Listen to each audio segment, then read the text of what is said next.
Kain tayo, guys.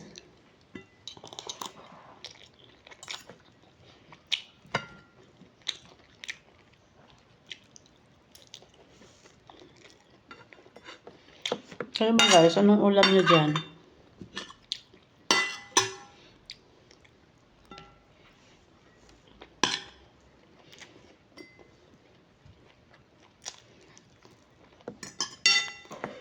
May isda pa kami dito.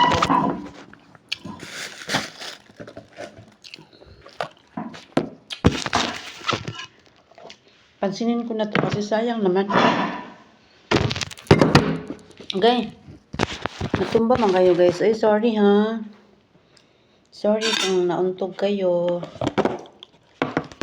Yan. Tirahin natin itong isda na to, guys. Inom na tangip pa.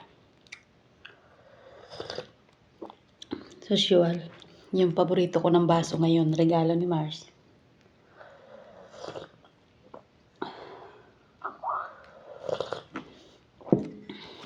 Masarap.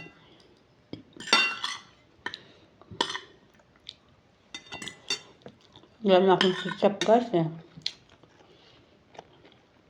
Pansinin ko na tong aking piniritong isda. Ilang araw na to, guys. Pero hindi naman to nasisira kasi pinirito naman to at saka naka-close yung lagayan.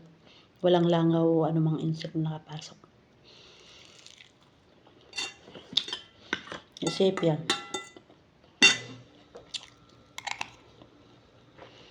Sa dito sa bahay, guys, hanggat pwede pa yung pagkain, kinakain talaga namin.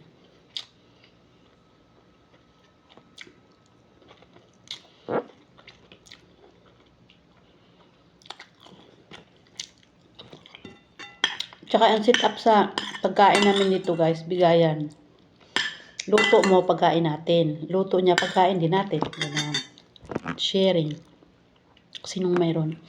Pag talagang dumating sa point na ako minsan nagigipit, walang pambiling ulam, pagkain, ganyan. Basta may bigas. Ako nagluluto. Ganun. Di ba may time minsan na pag medyo di peligro na, ganyan.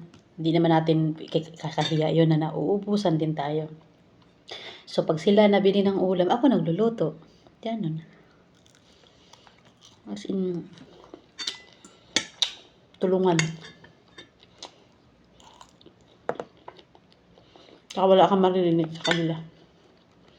Siyempre, pag tayo naman meron, bili din tayo. Siyempre, nag-i-stock din tayo dyan.